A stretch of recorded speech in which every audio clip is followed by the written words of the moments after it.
Chairman PTI जो अब से कुछ देर बाद शायद चेयरमैनशिप के ओहदे से भी फारिग हो जाएं, अब से कुछ देर बाद हम उनको बानी पीटीआई या कायद पीटीआई कह रहे होंगे। बिल्कुल उसी तरह जैसे नवाज शरीफ को नाअहली के बाद पार्टी सदारत से हटाया गया तो उसके बाद वो कायद पाकिस्तान मुस्लिम लीग नून बन गए।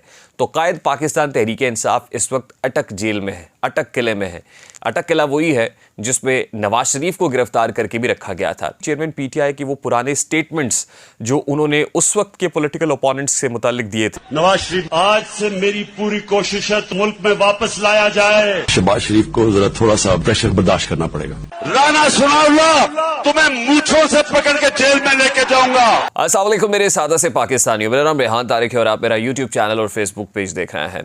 चेयरमैन पीटीआई जो अब से कुछ देर बाद शायद चेयरमैनशिप के ओहदे से भी फारिग हो जाएं।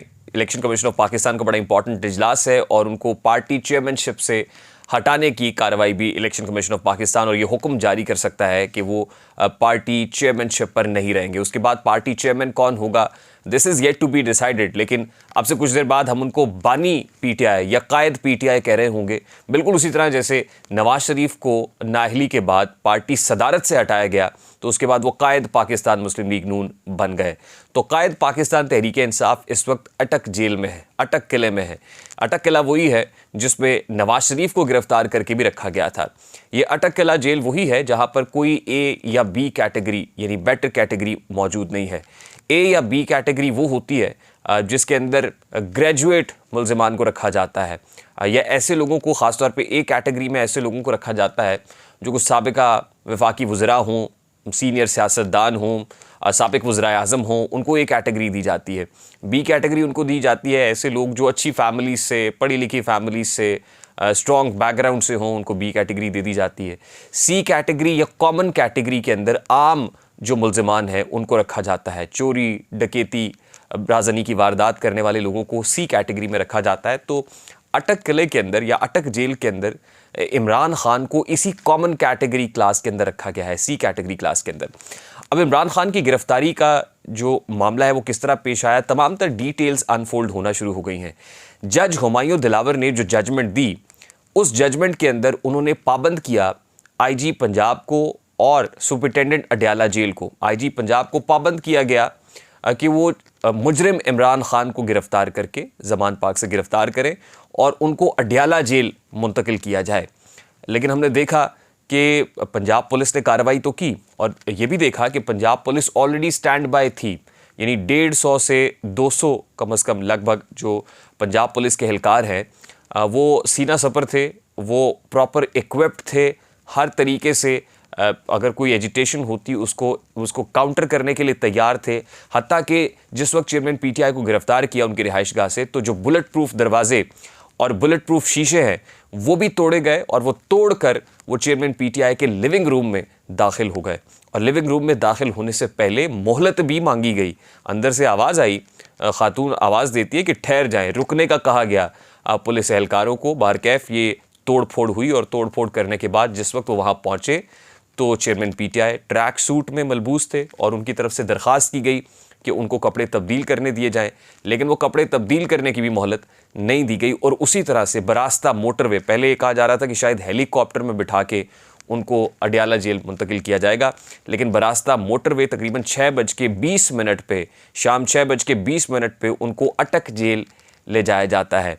अडयाला जेल के सुपरिटेंडेंट को कहा गया था कि आप ले, लेकिन एक सोची समझी प्लानिंग के तहत उनको अडयाला जेल नहीं लेकर जाया गया बल्कि अटक जेल ले गए। और उसकी वजह भी यही है कि अडयाला जेल के अंदर ए कैटेगरी या बी कैटेगरी मौजूद है, लेकिन अटक जेल के अंदर सी कैटेगरी है, वहाँ ए या बी कैटेगरी के मुल्ज़िमान को नहीं रखा जाता है। चेयरमैन पीटीआई उनकी तरफ से सहूलियात की दरख्वास्त की गई, कूलर मांगा जा रहा है, गर्मी बहुत ज़्यादा है, ज़ाहिर एयर कंडीशनर वहाँ पर मौजूद नहीं है, और जो चीज़ें उनकी तरफ से मांगी गई, कुछ तस्बीह मांगी गई है, साबुन मांगा गया, कपड़े मांगे गए, खाना वाना, ये सब चीज़ें जो हैं। लेकिन ज़ाहिर है कॉमन कैटेगरी है और कॉमन कैटेगरी के अंदर चेयरमैन पीटीआई को सब मुजरिमान के साथ तो नहीं रखा गया, मुल्ज़िमान के साथ तो नहीं है, लेकिन उनको एक कोठरी अलग से दी गई है। वहाँ पर भी वो सहूलियात मौजूद नहीं है। सुनने में ये आ रहा है कि जिस वक्त वहाँ पहुँचे तो चूहे ही चूहे देखकर भिनभिनाती हुई मक्खियाँ देखकर खासे परेशान हो गए कि ये किस जगह पहुँचे। और फिर बहुत सारी ऐसी मीम्स हैं जो सोशल मीडिया के ऊपर वायरल भी हो रही थी। और फिर एक पर्टिकुलरली एक वो स्टेटमेंट जो हाय अल्लाह का स्टेटमेंट उन्होंने एक तकरीर के अंदर कहा था, उसको जोड़कर एक जेल के बंद दरवाजे और अंधेरे कमरे को के साथ उसको मंसूब करके वायरल किया जा रहा है, वो भी हम देख सकते हैं। और उसके साथ ही चेयरमैन पीटीआई की वो पुराने स्टेटमेंट्स जो उन्होंने उस वक्त के पॉलिटिकल ओपोनेंट्स से मुतालिक दिए थे, शहबाज शरीफ से मुतालिक, नवाज शरीफ के फ्रिज और एसी उतरवाने से मुतालिक, राना सनाउल्लाह को मूंछों से घसीट के जेल में मुंतकिल करने से मुतालिक, वो तमाम स्टेटमेंट्स भी आज लोग सोशल मीडिया पर याद कराते हुए दिखाई दे रहे हैं। मैं चाहता हूँ ज़रा उसकी एक झलक आप देखिए कि चेयरमैन पीटीआई या उस वक्त के वज़ीर आज़म, आज साबिक वज़ीर आज़म इमरान खान अपने पॉलिटिकल अपोनेंट्स से मुतालिक क्या कहा करते थे। जरा उसकी एक झलक मुलाहिज़ा की। जो मेरी बंदूक की नशिश पे वो है आसिफ अली जरदारी। नवाज शरीफ, आज से मेरी पूरी कोशिश है तो मुल्क में वापस लाया जाए। शहबाज शरीफ को जरा थोड़ा सा प्रेशर बर्दाश्त करना पड़ेगा।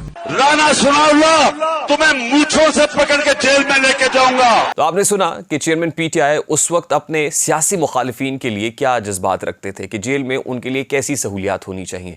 तो आज जो उनके मुखालिफिन हैं, यानी आज की हुक्मरान वक्त है, हुकूमत वक्त है, वो उन्हें याद भी करा रही है और ये बता रही है कि हम उनके साथ वैसा सलूक तो नहीं करेंगे, लेकिन सलूक ऐसे ही करेंगे जैसे आम लोगों के साथ किया जाता है, कोई ख़ास बर्ताव नहीं किया जाएगा। इसीलिए शायद उनको इस सी क्लास के अंदर रखा गया है। अब इस्लामाबाद हाई कोर्ट में एक इम्पॉर्टेंट डेवलपमेंट ये हुई है कि हक़ के दिफा की दरख्वास्त, वैसे तो आज उनको उनके वकील से मिलने का मौका भी फराम किया गया और नईम पचोता उनकी मुलाकात भी तय हो गई। और फिर ये बताया गया कि चेयरमैन पीटीआई तो रात भर तहज्जुद गुजारे, क्योंकि तहज्जुद पढ़ते रहे, नमाज़ें पढ़ते रहे, नवाफिल अदा करते रहे, जाए नमाज मांगी उन्होंने, तस्बीह मांगी। खैर, ये बताने की कोशिश की जा रही है। और साथ ही ये भी कहा जा रहा है कि इस्लामाबाद हाई कोर्ट ने हक़ के दिफा की दरख्वास्त मंजूर की है और 10 अगस्त को अब इसको मुकर्रर भी किया है समाअत के लिए। तो हो सकता है 10 अगस्त को चेयरमैन पीटीआई को वहाँ से कोई रिलीफ मिल जाए या हक़ के दिफा की दरख्वास्त मंजूर करके, तो वहाँ पे जब ये मामला चले तो ये इतने वीक ग्राउंड्स हैं इसके अंदर या कुछ ऐसे कॉम्प्लिकेशंस हैं, कोई इस फैसले के अंदर झोल भी मौजूद है कि जो हुमायूं दिलावर साहब ने दिया है। वैसे हुमायूं दिलावर साहब इस फैसले के बाद ख़ुद तो लंदन पहुँच गए हैं और लंदन में कोई जुडिशल ट्रेनिंग है जो 13 अगस्त तक उन्होंने लेनी है। लेकिन लंदन में पाकिस्तान तहरीक इंसाफ का जो लॉयर विंग है वो भी और जो पॉलिटिकल विंग है वो भी जज हुमायूं दिलावर का इंतज़ार कर रहा है और लगता ये है कि वो पीछा ज़रूर करेंगे और वहाँ पहुँच के हुमायूं दिलावर साहब पे जुमले कसे जा सकते हैं, उनको हरास करने की कोशिश की जा सकती है। अब उनकी जजमेंट को उठा के सोशल मीडिया के ऊपर खासा वायरल भी किया जा रहा है। वो रूल ऑफ लॉ से मुतालिक जो सेमिनार है उसमें उनकी शिरकत को भी खासा मुतनाज़ बनाया जा रहा है, जुमले कसे जा रहे हैं। तो हो सकता है लंदन के अंदर इस तरह की कुछ बदमज़गी जो है वो आने वाले कुछ दिनों के अंदर दिखाई दे। लेकिन उनकी इस जजमेंट को जिसमें उन्होंने कहा है कि अगर ये तहाइफ लिए थे तो उनको डिक्लेयर किया जाना चाहिए था, उसको उन ग्राउंड्स के ऊपर ये कहा जा रहा है कि जो साबिका वज़राए आज़म हैं, साबिका जो वफाकी वज़रा हैं, उनकी तरफ से जो तहाइफ वसूल किए गए, तो उनके लिए ये क्यों नहीं कहा गया कि डिक्लेरेशन बहुत ज़रूरी है और पहले दिखा दें, और ये सिर्फ चेयरमैन पीटीआई के लिए क्यों है। तो ये एक पॉलिटिकल विक्टिमाइजेशन है और अगर ऐसा है तो फिर उनको भी ये डिक्लेयर करने चाहिए थे और अगर नहीं किए तो उनको भी डिस्क्वालिफिकेशन का सामना करना पड़ेगा और करना चाहिए है। तो अगर वहाँ से कोई रिलीफ मिल भी जाता है तो ख़बरें ये हैं कि चेयरमैन पीटीआई को एक से दूसरे केस और दूसरे से तीसरे और तीसरे से चौथे केस तक फिर मुश्किल में रहना पड़ेगा, क्योंकि अगला केस फिर तैयार है और वो नैब का केस है और वो है अलकादर ट्रस्ट केस का मामला। अलकादर ट्रस्ट केस वही है जिसमें आज़म खान भी वादा माफ गवाह बन चुके हैं, गवाही दे भी चुके हैं, 164 का स्टेटमेंट भी रिकॉर्ड करा चुके हैं और उसके साथ ही जो फरा गोगी हैं वो भी रेडी हैं, जुल्फ़ बुखारी जो है वो भी तैयार हैं। और ये ऐसे लोग हैं जो ऑलरेडी ये कह रहे थे कि पहले आप चेयरमैन पीटीआई पे हाथ तो डालें, उनकी गिरफ्तारी तो हो, पहले आप ये बता दें कि आपने उनको आउट कर दिया है, ताकि अगर वो दोबारा वापस आ गए और पावर में आ गए तो फिर हमारा क्या होगा। यानी बहुत सारे ऐसे लोग जो वादा माफ गवाहान की फहरिस्त में थे वो इस कार्रवाई का मुतालबा कर रहे थे। तो अब ये कार्रवाई जब हो गई है तो उसके बाद उनकी जो गवाहियाँ हैं वो आने का सिलसिला भी आसान हो जाएगा। यानी अगर यहाँ से उनको रिलीफ मिलता भी है किसी किस्म का, तो आप ये समझें कि वो रिलीज़ होकर ज़मान पार्क या बनी गाला पहुँच जाएंगे, ऐसा दिखाई नहीं देता है। अल्टीमेटली नैब की टीम उनको अलकादर ट्रस्ट में गिरफ्तार करने के लिए भरपूर अंदाज में तैयार है। एक और दरिया का सामना था मुनीर मुझको, मैं एक दरिया के पार उतरा तो मैंने देखा, एक से दूसरी, दूसरे से तीसरी, तीसरे से चौथी। कहा यह जा रहा है कि 5 केसेस ऐसे हैं जो तैयार हैं, रेडी हैं, जहाँ पे इमरान खान को म्यूज़िक फेस करना पड़ेगा। प्लान यही है कि इलेक्शंस में चेयरमैन पीटीआई को इलेक्शन प्रोसेस से आउट रखा जाए। आउट रखने के साथ साथ उन पे प्रेशर इतना बढ़ाया जाए। हमने आपको बताया था कि बैकडोर चैनल से बातें तो हो रही थी और फिर चेयरमैन पीटीआई को इस पॉलिटिकल प्रोसेस से आउट रखने के लिए एक कंडीशन ये भी रखी गई थी और उनको ये एक ऑफर की गई थी कि आप मुल्क छोड़ के बाहर चले जाएं। लेकिन उन्होंने कहा था कि नहीं, उनकी जो फेवरेट प्लेस है वो पाकिस्तान की शुमाली इलाका जात है, वो नतिया गली में रहना ज़्यादा पसंद करेंगे बनिस्बत इसके कि बाहर जाएं। अब जिस वक्त उनको पकड़ा गया है तो फिर ये प्रेशर माउंट किया जाएगा, उनको ये सारा मंजर दिखा के सी कैटेगरी के अंदर रख के कि भाई अगर आपने ये तय कर लिया कि आपने यहाँ रहना है तो फिर शुमाली इलाका जात में तो नहीं रहेंगे। हाँ, इस तरह की काल कोठरी के अंदर या अटक किले के अंदर आपको रहना पड़ेगा, जहाँ पर आपका रहना बड़ा मुश्किल हो जाएगा। वहाँ पे कोई फ्रिज या एसी नहीं होगा, सहूलियात नहीं होंगी, रूम कूलर भी नहीं होगा, पंखा होगा, हब्स बर्दाश्त करना पड़ेगा। अगर आप मुतहम्मिल हो सकते हैं तो शौक से कीजिए। अल्टीमेटली आपको बाहर जाना पड़ेगा। तो ये देखना ये है कि यहाँ रख के जो डील कराने की कोशिश की जा रही है, क्या वो डील होती है? अगर वो डील मिलती है तो उसकी क्या कॉस्ट बेयर करनी पड़ेगी? आने वाले दिन इस लिहाज से बड़े इंपॉर्टेंट होंगे। तो ये एक प्रेशर है और देखना यह है कि इस प्रेशर में चेयरमैन पीटीआई किस हद तक इसको विदस्टैंड कर सकते हैं। बड़ा मुश्किल होता है। हमने देखा है माजी में भी बड़े बड़े जो लीडर्स हैं वो जेल जाते हैं, लेकिन जेल में वो चंद घंटे या चंद दिन बर्दाश्त नहीं कर पाते और अल्टीमेटली साबिक वज़ीर आज़म नवाज शरीफ से भी मंसूब यही है कि उनके सामने 4 ऑप्शंस रखे गए थे। जब पहला ऑप्शन रखा गया कि आप लंदन चले जाएं तो उन्होंने कहा नहीं नहीं नहीं, बस अगला दूसरा तीसरा चौथे ऑप्शन की ज़रूरत नहीं है, बस पहला ऑप्शन है, बताएं जाना कब है, टिकट दें। और वो टिकट करा के लंदन निकल गए थे और उसके बाद फिर वो वापस नहीं आए। देखना यह कि चेयरमैन पीटीआई इस ऑफ़र को कबूल करते हैं या नहीं करते हैं। अदरवाइज़ दूसरा तो यही है कि डिस्क्वालिफिकेशन है, पॉलिटिकल प्रोसेस से आप आउट हैं। अब एक्सपेक्ट किया जा रहा है कि चंद घंटों में एक इम्पॉर्टेंट प्रेस कॉन्फ्रेंस हो सकती है और वो प्रेस कॉन्फ्रेंस हो सकती है इमरान खान की अहलिया बुशरा बीबी की, और बुशरा बीबी आके इस प्रेस कॉन्फ्रेंस के अंदर यानी पीटीआई को बुनियादी तौर पे लीड करेंगी। क्योंकि पीटीआई की कोर कमेटी का इजलास तो हुआ लेकिन कोई भी शाह महमूद कुरैशी पे एतबार करने को तैयार नहीं है और शाह महमूद कुरैशी ने कहा कि जो भी फैसला होगा वो बाहमी मुशावरत से होगा, कंसल्टेशन से होगी, बात होगी, यानी जो भी हम फैसला करेंगे कंसल्टेशन से, मुशावरत से करेंगे। इसका मतलब ये है कि अगर कोई ये कहे कि सेकंड इन कमांड, वैसे तो second in command vice chairman ही होता है, लेकिन अभी तक कोई उसको डाइजेस्ट करने को तैयार नहीं है। तो ऐसे में यानी लीडरशिप की एब्सेंस में लग ये रहा है कि बुशरा बीबी को एक प्रेस कॉन्फ्रेंस करनी पड़ेगी ताकि पीटीआई को फिर से इकट्ठा कर सकें या वो एक लाइन ऑफ एक्शन दे सकें। क्योंकि अभी हमने देखा है कि इमरान खान की गिरफ्तारी के बाद कोई एजिटेशन नहीं हुई, कोई एहतजाज नहीं हुआ और जहां इक्का दुक्का लोगों ने इकट्ठे होने की कोशिश भी की तो वो पुलिस को देख के फौरी तौर पे भाग गए। वो एक खातून जो ज़मान पार के बाहर बैठी हुई थी, एहतजाज कर रही थी, उसका खाविंद उसके सामने हाथ जोड़कर 10 बस्ता गुजारिश करता रहा कि तुम्हारी मेहरबानी है, पुलिस आ गई तो फिर हम क्या करेंगे।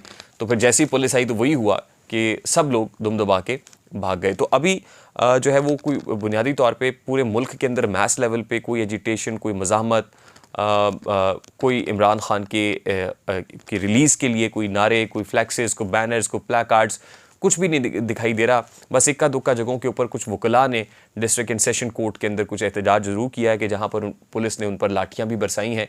इससे बढ़ के कुछ नहीं है। जहाँ तक रह गई बात इलेक्शंस की तो हुनूज़ दिल्ली दूरस्त।